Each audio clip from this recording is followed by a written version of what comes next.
Railway की कथित भूमि और अतिक्रमण और बरसों से बसी गफूर बस्ती को उजाड़े जाने का मामला एक बार फिर से कुमाऊं कमिश्नर के द्वार पहुंच गया है। वरिष्ठ नेता व समाज सेवी हाजी अब्दुल मतीन सिद्दीकी के नेतृत्व में एक शिष्टमंडल ने कैंप कार्यालय हल्द्वानी में कमिश्नर दीपक रावत को ज्ञापन सौंपकर गफूर बस्ती के पुनर्वास की मांग की है और कहा कि अगर बस्ती उजाड़ी ही जानी है तो पहले यहाँ के लोगों के पुनर्वास की व्यवस्था की जाए, जो कि सरकार की जिम्मेदारी है। ज्ञापन में कहा गया कि आजाद नगर बनभूलपुरा क्षेत्र में लाइन नंबर 17 किदवई नगर में रहने वाले लोगों के पूर्वजनों ने उक्त स्थान पर कुछ भवन 60 वर्ष से पहले बनाए हुए थे। यह भूमि भारत सरकार से ऑक्शन में खरीदी गई थी और कुछ भूमि राज्य सरकार द्वारा नजूल पर प्रदान की गई है, जिसको आज की तारीख में रेलवे गलत धारणाओं से कब्जा करने के लिए सीमांकन कर अपनी बता रहा है। साथ ही बताया गया कि कई जगहों पर नजूल के पट्टे custodian property, free hold property और सरकारी स्कूल, इंटर कॉलेज, हॉस्पिटल,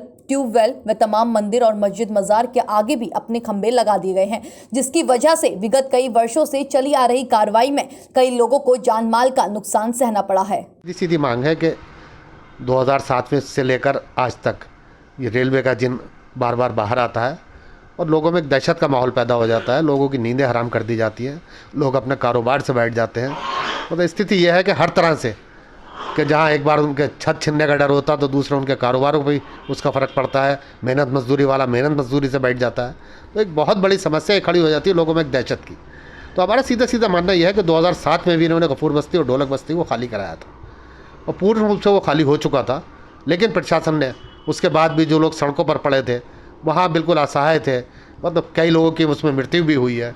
गर्भवती महिलाओं ने की डिलीवरी वहीं सड़क पर हो गई, मतलब एक बुरी हालत थी। उस टाइम की जो एक डीएम थी, महिला थी भूपेंद्र कौर, वो लोग खुद उनकी हालत देखकर वो रो गई थी एक बार। लेकिन हमें फिर भी इस बात का अफसोस है कि वहाँ प्रशासन ने उन लोगों को हटाने के बाद उनकी कोई वैकल्पिक व्यवस्था नहीं की, उनके पुनर्वास की कोई व्यवस्था नहीं की और लोगों को मजबूरन फिर उसी जगह बसना पड़ा और रेलवे एक तमाशबीन बना रहा, उन्होंने उसमें कोई कार्रवाई नहीं की। लेकिन आज फिर 2007 के बाद आज 22 आ गया है, 15 साल बाद फिर स्थिति वही आई है कि एक बार फिर दहशत का माहौल है, फिर से लोगों को हटाने की बात हो रही है। तो हम यही कहना चाहते हैं कि जितने भी रेलवे को जो आवश्यकता है, हम भी चाहते हैं शहर का विकास हो। अगर रेलवे कहता है कि अतिक्रमण है या जो लोग 40 साल 50 साल से 60 साल से उस जगह पर रह रहे हैं, उन लोगों की प्रशासन को, सरकार को कोई ना कोई पुनर्वास की व्यवस्था करनी चाहिए। उसके बाद इन्हें हटाने को कोई काम करना चाहिए और हमारी न्यायपालिका में पूरी आस्था है और न्यायपालिका से भी हम यही गुहार लगा रहे हैं कि पहले जो ये लोग 40 साल से 50 साल से 60 साल से जिन स्थानों पर रह रहे हैं, पहले सरकार को और